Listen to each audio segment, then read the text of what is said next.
Bismillahirrahmanirrahim. Assalamualaikum warahmatullahi wabarakatuh. Selamat jumpa kembali dengan channel YouTube Suku Toko Tua Kabaena yang akan selalu membahas tentang sejarah, adat, dan budaya. Pada kesempatan kali ini yang kita akan bahas adalah tentang sejarah suku Moronene dan sejarah suku Toko Tua. Baik, kita mulai. Apakah benar ada suku Moronene dan apakah benar ada suku Toko Tua? Sekarang kita bahas. Saya ini membahas sejarah tidak membaca buku. Saya membahas sejarah dengan sejarah lisan. Karena kalau saya membaca buku, banyak sekali buku-buku itu yang tidak sesuai fakta isinya di dalam. Itu kalau kita berdasarkan tulisan yang ada di buku itu banyak sekali tidak benarnya. Jadi saya bawakan sejarah lisan. Baik, kita mulai. Pasang analisa, pasang logika. Kita mulai bahwa Rumbia adalah nama kecamatan di Kabupaten Bombana. Kemudian Poleang adalah nama satu kecamatan juga yang ada di Kabupaten Bombana. Terus Kabaena adalah juga nama kecamatan di Kabupaten Bombana sekaligus nama pulau. Jadi Poleang, Rumbia, Kabaena adalah nama kecamatan. Hanya Kabaena yang merangkap nama pulau dan nama kecamatan. Sekarang kita bahas Moronene.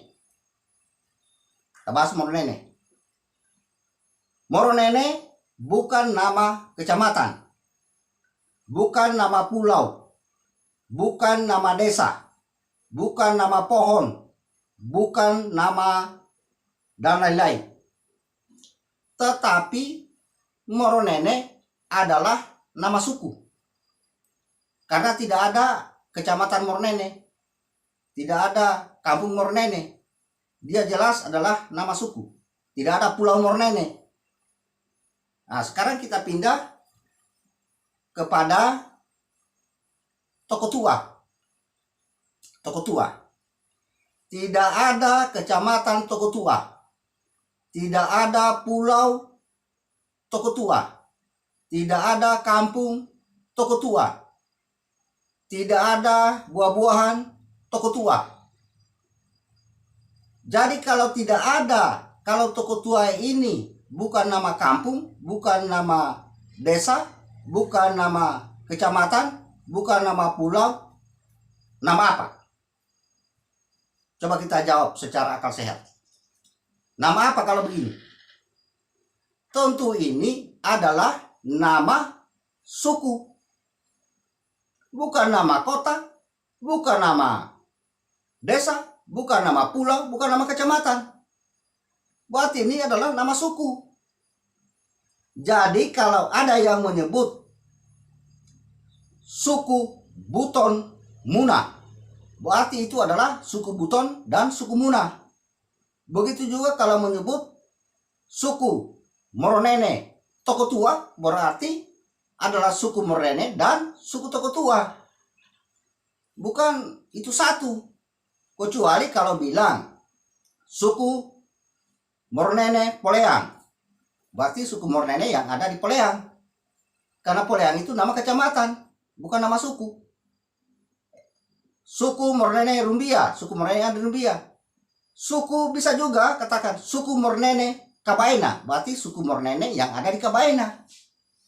Karena ada juga suku Bugis Kabaena. Suku Bugis yang ada di Kabaena. Suku Bajo Kabaena. Suku Buton Kabaena. Suku Selayar Kabaena. Tapi kalau bilang suku Selayar Toko Tua, berarti satu suku Selayar dan satu suku Toko Tua. Begitu. Bukan inilah suku Mornene Toko Tua. Nah, itu satu suku Mornene dan satu suku Toko Tua. Begitu. Ini sejarah lisan ini. So, kalau di buku ini tidak ada yang begitu. Ini saya berikan pencerahan supaya difahami penyebutan-penyebutan itu. Jangan salah sebut. Jangan bilang suku Mornene Bugis. Ya berarti suku Mornene Bugis, satu suku Mornene dan satu suku Bugis. Begitu penjelasannya. Sekarang kita pindah kepada hal-hal yang selalu ditanyakan. Ada pertanyaan bahwa kenapa bahasa, kalau memang benar itu ada suku Toko Tua dan benar ada suku Mornene, kenapa bahasanya sama? Ini ada beberapa fase. Dan sebenarnya kalau tentang bahasa tidak perlu kita perdebatkan. Bisa saja sama. Negara-negara saja di dunia ini, negara-negara di dunia ini banyak yang sama bahasanya, bahasa kenegaraannya. Seperti Australia menggunakan bahasa Inggris. Seperti Singapura menggunakan bahasa Inggris. Masih banyak lagi negara-negara lain yang menggunakan bahasa Inggris. Apakah itu orang Inggris dia katakan tidak ada itu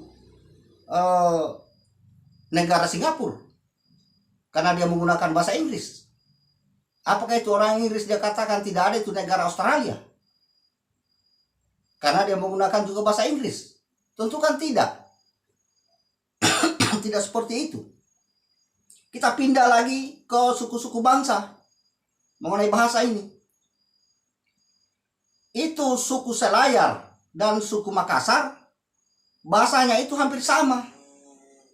Hampir sama bahasanya. Tetapi suku Selayar itu ada di Pulau Selayar. Dan Makassar itu ada di daratan Sulawesi. Seperti itu. Jadi kalau bahasa itu tidak menjamin dan tidak perlu terlalu diperdebatkan. Yang perlu adalah budaya dan adatnya. Adalah budaya dan adatnya. Karena budaya suku Toko Tua Kabaena dan budaya suku Mornene sangat jauh berbeda. Adat suku Toko Tua Kabaena dan adat suku Mornene sangat jauh berbeda. Itu yang menjadi dasar. Itu yang menjadi dasar. Sekarang kita berpindah kepada pembahasan tentang sejarah bahasa.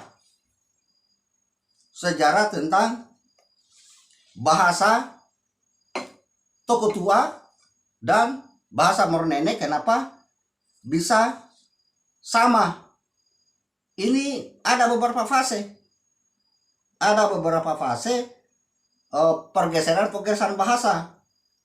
Namun pada awalnya sebenarnya itu bahasa suku Mornene dan bahasa suku Toko Tua sangat jauh berbeda.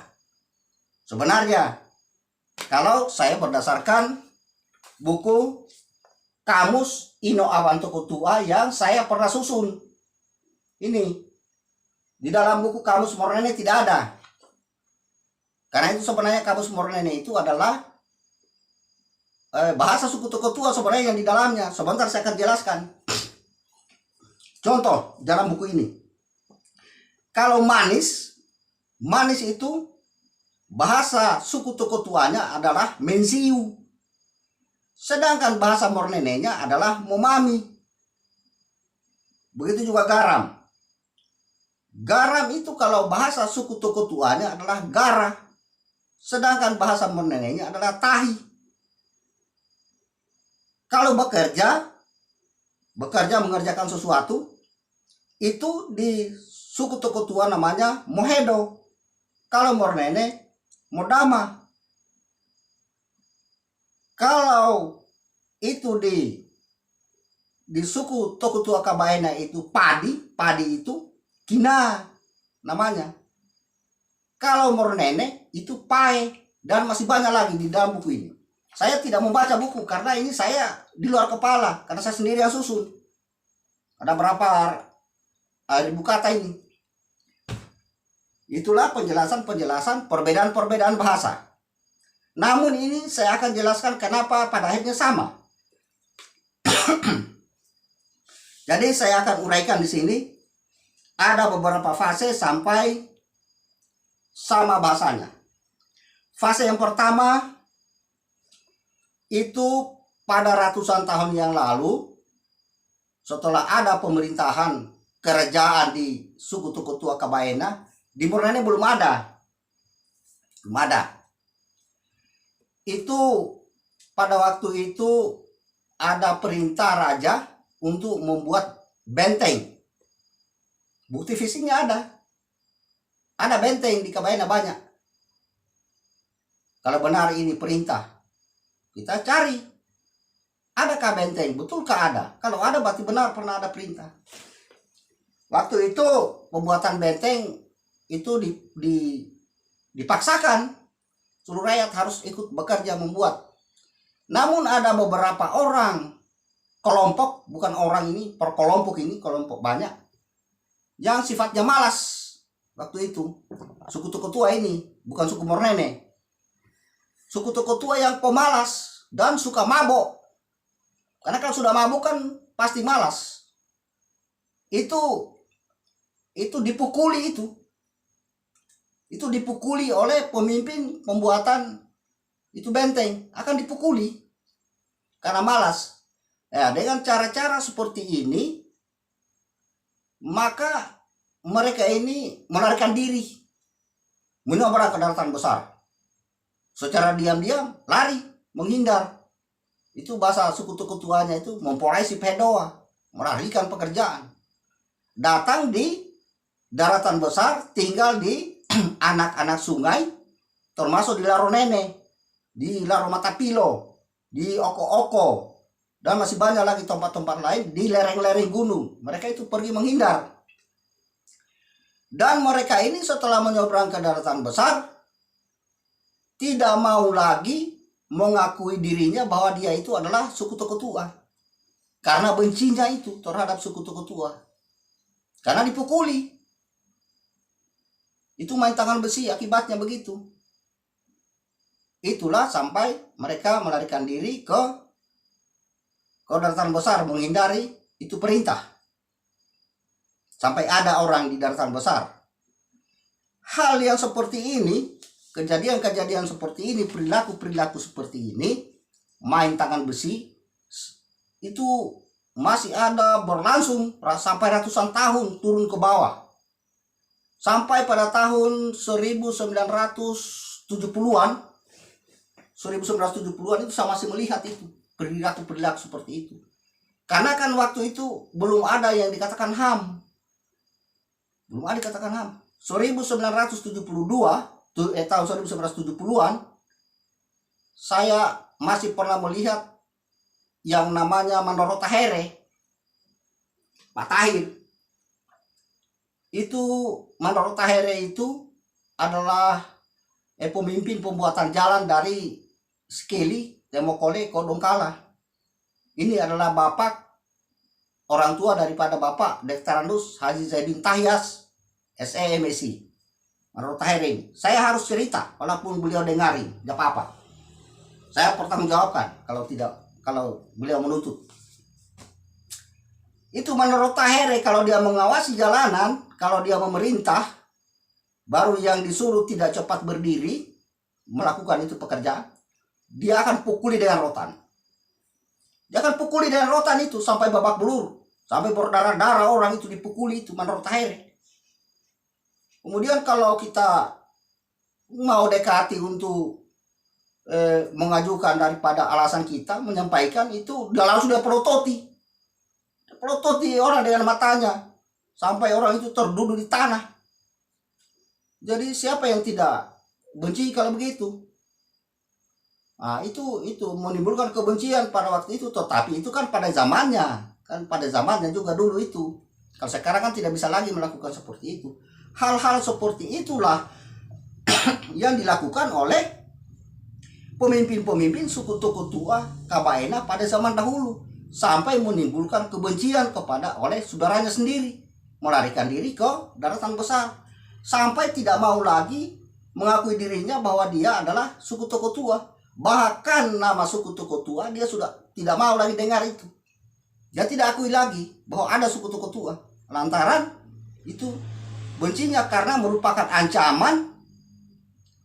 ancaman bagi mereka kalau muncul kembali itu. Kalau ada itu suku Toko Tua, ini suku Toko Tua sendiri yang benci sukunya sampai terjadi seperti itu. Sampai itu suku Tua tidak pernah muncul. Suku Tua yang lari ke Dataran Besar. Nah, kemudian setelah mereka ada di Dataran Besar, Tolaro Matapilo ini, Tolaro Nene, atau apa ini nama-nama daerah yang ada di sini itu, karena mereka menyebutkan nama-nama daerah setelah datang sesuai bahasanya. Mereka datang tidak mau mengakui bahwa mereka adalah suku Toko Tua, tetapi bahasa yang mereka gunakan tetap bahasa suku Toko Tua yang mereka gunakan. Jadi itulah sampai berkembang ini. Beberapa waktu kemudian datanglah kelompok manusia lagi yang berasal dari luar daerah. Katanya itu suku Moro dari Filipina. Itu karena dalam buku ini yang saya baca ini, karena dalam buku ini dia katakan bahwa datang suku Moro dari Filipina itulah daripada awal mula suku Moro Nene. Dalam buku ini itu awal mulanya itu berasal dari suku Moro di Filipina. Silakan kita baca pada halaman 153 kalau tidak benar apa yang saya katakan ini. Halaman 153. Awalnya katanya suku Moro Nene dari Filipina. Kemudian pada halaman bagian depan halaman 14 dalam buku ini dia katakan lagi bahwa diduga asal daripada suku Moro Nene ini adalah dari Hindia Belaka. Jadi sudah dua ini asalnya. Ada dari Hindia Belakang, ada dari Filipina. Ini dalam buku ini asalnya suku Moro Nene. Sedangkan kalau suku Toko Tua belum lagi dalam buku ini. Kalau dalam buku ini lagi awalnya itu suku Moro Nene dari Yunan. Dari Yunan lagi. Tapi saya akan jelaskan lebih lanjut lagi. Jadi sudah 3 lagi awalnya. Bukan lagi kata Moro. Dia bilang lagi mirip. Bukan itu kata Moro Nene itu bukan lagi Moro mirip. Bagian akhir kita akan bahas lebih tuntas. Kita teruskan dulu daripada perkembangan bahasa. Kenapa bisa sama bahasa ini. Datanglah mereka ini berbaur dengan suku Toko Tua yang ada di Kabaena lebih dahulu. Yang sudah ada di Dataran Besar. Dan lebih banyak ini suku Toko Tua daripada suku Moro yang dari Filipina. Kenapa? Ini timbul pertanyaan lagi. Kenapa bisa lebih banyak itu suku Toko Tua daripada suku Moro? Kenapa dia bisa lebih banyak? Karena itu suku Toko Tua kan datang dari dekat. Dari Toko Tua, dari Kabaena. Dekat sekali menyeberang. Dan dia sudah lama, sudah beranak-anak di sini. Muncul itu. Mereka itu kan jauh, berjalan kaki. Paling puluhan orang, tidak mungkin ratusan. Maka dalam berkomunikasi, dominanlah bahasa suku Toko Tua. Dan hilanglah berpelan-pelan ini bahasa asli suku Moro Nene yang saya bacakan tadi. Hilang pelan-pelan karena dominan daripada bahasa suku Toko Tua dari Kabaena. Karena dia banyak dan lebih duluan datang. Itulah sebabnya, itulah fase pertama pembauran. Kemudian fase kedua. Kenapa bisa berubah terus? Fase kedua itu yaitu pada saat gerombolan DTI Ini pergeseran bahasa suku Mornene. Kenapa bisa sama jadi bahasa suku Kabaena, suku Tokotua? Kenapa sama? Ini yang saya jelaskan. Pada saat pemberontakan DITI itu ada beberapa tokoh orang Kabaena, orang suku Tokotua yang menjadi pimpinan gerombolan. Di antaranya Muhammad Sabir, Muhammad Amin, itu siapa lagi ini, Musa, ada lagi yang lain-lainnya yang saya tidak bisa sebutkan satu-satu. Mereka adalah pemimpin-pemimpin DITI waktu itu. Tentu kalau mereka berkomunikasi dengan bahasa daerah, dia akan menggunakan bahasa suku Tokotua. Maka terpengaruh lagi bahasa suku Mornene. Ikut lagi penyesuaian lagi. Itu juga menggeser daripada bahasa. Kemudian lagi pada tahun 1960-an setelah aman, maka mulai lagi dibangun sekolah-sekolah di bagian Rumbia dan Poleang. Dibangun lagi sekolah-sekolah SD. Maka waktu itu yang di drop guru-guru karena tidak ada belum banyak guru-guru yang dari Rumbia Poleang, yang banyak itu adalah yang jadi guru adalah dari suku Tokotua. Maka di drop lagi guru-guru pengajar-pengajar itu. Itu hampir seluruhnya guru-guru waktu itu, tenaga pengajar Poleang Rumbia itu adalah suku Tokotua. Bahkan biasa itu ada satu sekolah semua suku Tokotua gurunya. Jadi ketika mereka mengajar itu di kelas-kelas rendah utamanya, itu biasa menggunakan bahasa suku Tokotua. Akhirnya anak-anak yang masih kelas 1, kelas 2, kelas 3 berbahasa suku Tokotua. Nah, berbahasa suku Tokotua. Dia tidak pakai lagi itu bahasa Mornene. Karena gurunya itu Tokotua. Jadi pelan-pelan dia geser. Maka menjadilah bahasa Tokotua lebih banyak lagi. Bercampur lagi. Kemudian ini secara tidak sadar ini tergeser dengan sendirinya. Kemudian atasan-atasan, kandep, penilik semua itu suku Tokotua semua yang ada. Itulah sebabnya sampai tergeser bahasa. Kemudian saya lanjut pada akhir tahun 1990-an sampai awal tahun 2000, datang lagi peneliti bahasa dari Australia, namanya David Anderson. Nah, data penelitian bahasa suku Mornene, menulis kamus. Maka bahasa suku Mornene yang sudah tidak murni ini, yang sudah tercampur bahasa suku Tokotua, itulah yang ditulis. Kemudian dia wawancara lagi. Termasuk saya sendiri pernah diwawancarai oleh David Anderson. Menanyakan bahasa daerah. Ya karena yang saya tahu bahasa suku Tokotua, ya saya sampaikan bahasa suku Tokotua. Saya tidak tahu itu bahasa Mornene. Jadi saya bicara, nah dia tulis lagi di kamusnya itu. Jadi itu bahasa-bahasa itu, bahasa suku Tokotua itu dalam kamus bahasa Mornene. Memang caranya, masyarakat yang sudah diajar oleh selama 40 tahun oleh suku Tokotua itu sudah berbahasa Tokotua. Guru-guru lagi termasuk saya sendiri ditanya juga, yang disangkanya kita ini suku Mornene. Dia tanya lewat di sekolah-sekolah itu, suku Mornene itu. Dia tanya, woi kita kasih bahasa suku Tokotua. Tulislah dalam kamus. Itulah penyebabnya. Sampai bahasa sama. Kemudian saya lanjut. Pada tahun 2005 Mekar Kabupaten Bombana, maka di drop lagi pegawai-pegawai suku Tokotua lagi. Kebanyakan masuk lagi.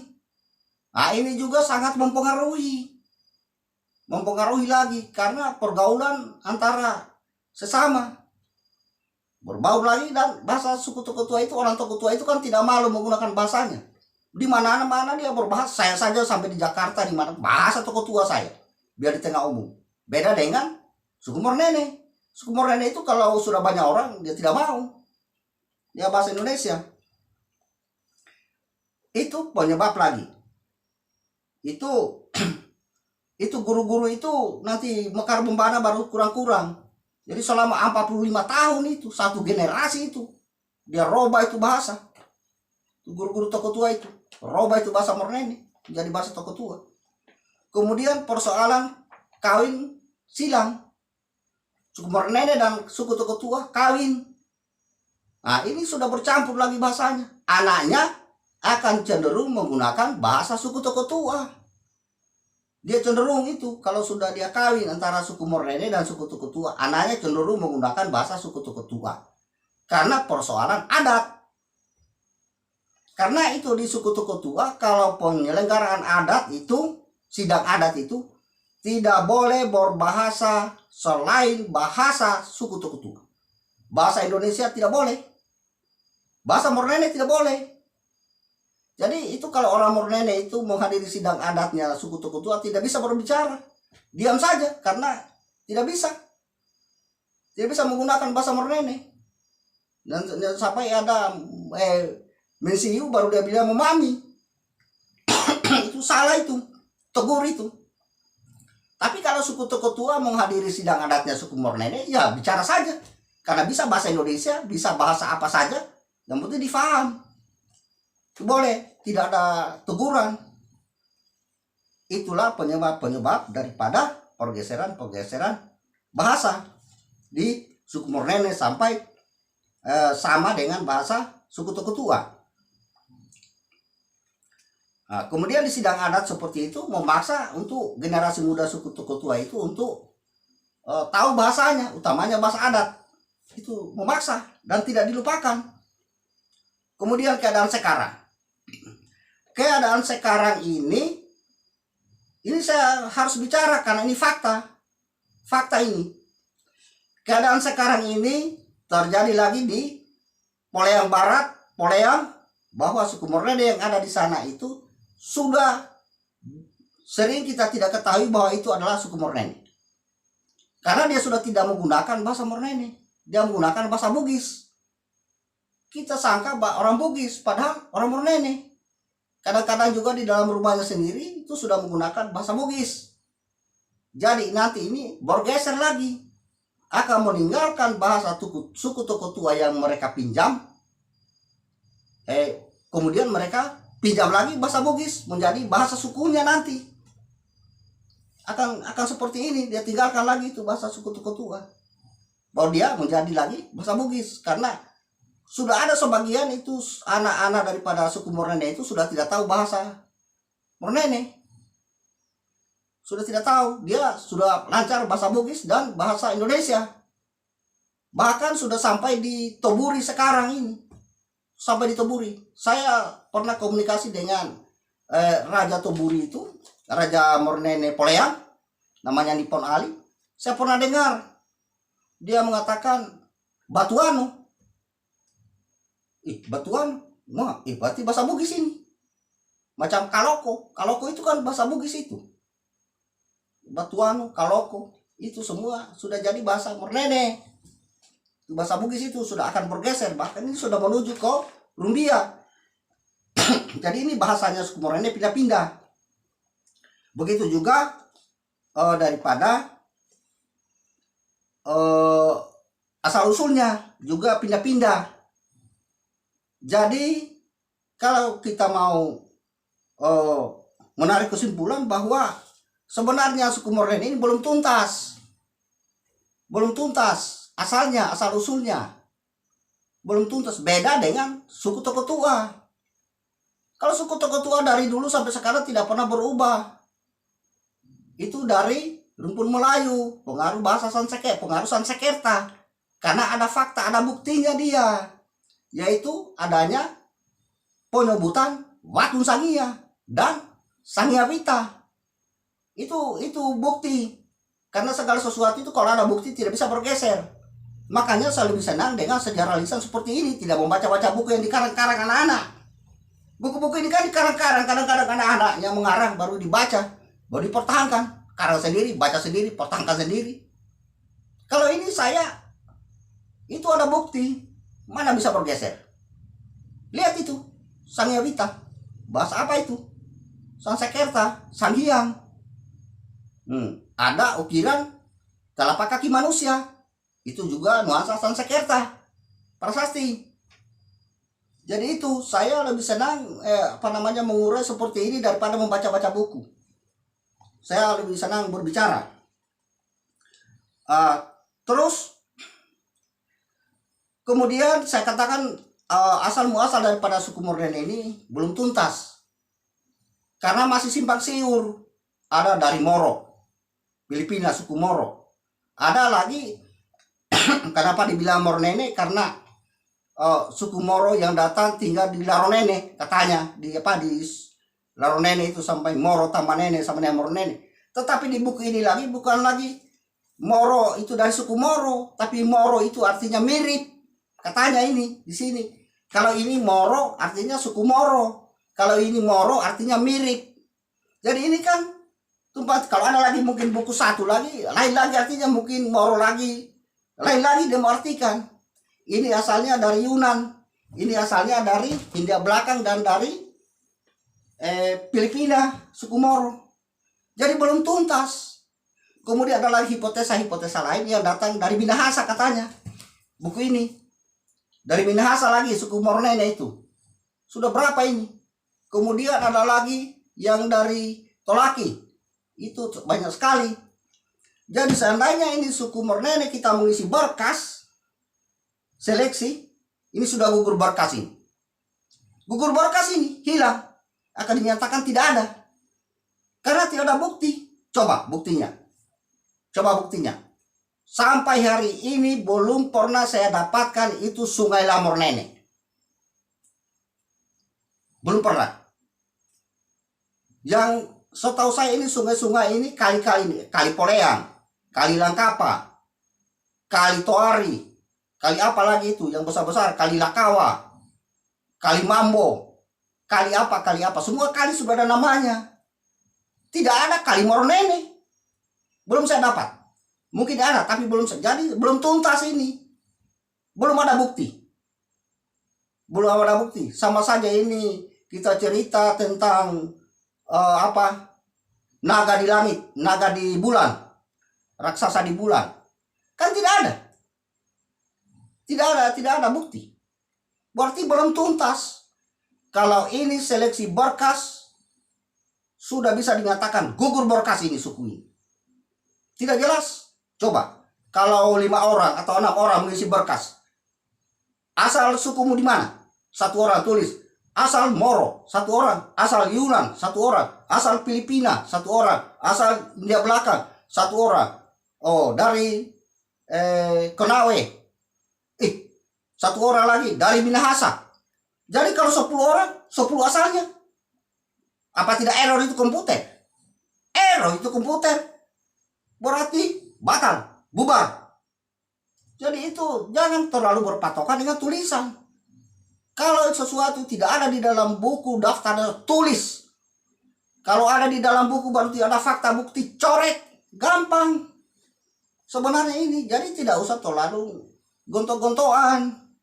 Bahwa tidak ada itu suku toko tua, tidak ada itu, bahwa tidak ada buktinya. Asalnya jelas, bahasanya jelas, budayanya jelas. Apa yang kurang? Tempatnya jelas, pulaunya ada, manusianya ada. Kalau suku Mornene asalnya tidak jelas, banyak sekali asalnya, bahasanya pindah-pindah. Sungai Lamornene tidak ditemukan sampai sekarang. Kalau ditemukan lagi sekarang, mana lagi itu tumbuhan yang mirip nenek, yang di dalam buku ini dia katakan pisang-pisangan. Cari itu pisang-pisangan kalau mau bukti. Kan begitu kalau kita menulis atau kita berpendapat. Bukan pendapat, tidak boleh berpendapat sebenarnya. Fakta, bukti materi. Kalau hanya berpendapat ini, pendapat orang 1000 pendapat. Yang kita cari ini bukti fisik. Sungai Poleang, pergi lihat, ada Sungai Poleang. Sungai Langkapa, pergi lihat, ada Sungai Langkapa. Sungai Toari, pergi lihat, ada Sungai Toari. Sungai Lamornene harusnya juga harus besar seperti Sungai Poleang. Cari Sungai Lamornene, tidak ada. Tidak terbuka. Ada yang saya lihat itu sungai-sungai, itu selokan-selokan. Itu saluran-saluran air dari seberang jalan ke seberang jalan bikinkan jembatan. Langkapa. Langkapa itu sungai. Kalau seperti itu boleh jadi. Kalau hanya selokan parit-parit kecil yang ada jembatan baru ditunjuk. Ini. Atau kalau tidak ada, galikan saja.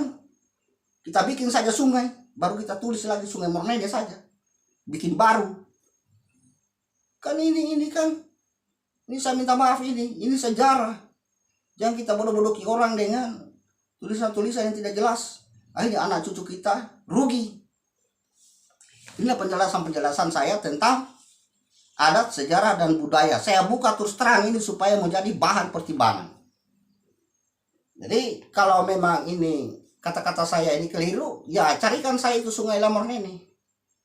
Kalau sudah didapat lagi, carikan saya itu rumpun pisang yang jadi pengikat sesuai apa yang dalam buku ini. Pisang-pisangan yang mirip nenek, bukan nenek. Jangan ambilkan saya nenek. Karena dalam buku ini tidak bilang nenek, mirip nenek. Mirip nenek, berarti hampir sama nenek. Kalau dalam buku ini, ya pohon nenek. Ini kan tidak jelas. Makanya saya katakan, bukan saya yang bilang tidak jelas, tapi ini buku yang tidak jelas. Ini buku yang tidak jelas. Jadi silakan revisi bukunya ini. Silakan revisi bukunya ini. Jadi inilah penelitian saya secara fakta saya sampaikan bahwa ini perlu jadi perhatian. Perlu jadi perhatian. Jangan hanya mempersalahkan orang sementara diri kita sendiri tidak jelas. Jadi yang akan datang tetap saya akan bahas lagi tentang adat, sejarah, dan budaya. Untuk sementara cukup sekian. Assalamualaikum warahmatullahi wabarakatuh. Silakan komentar.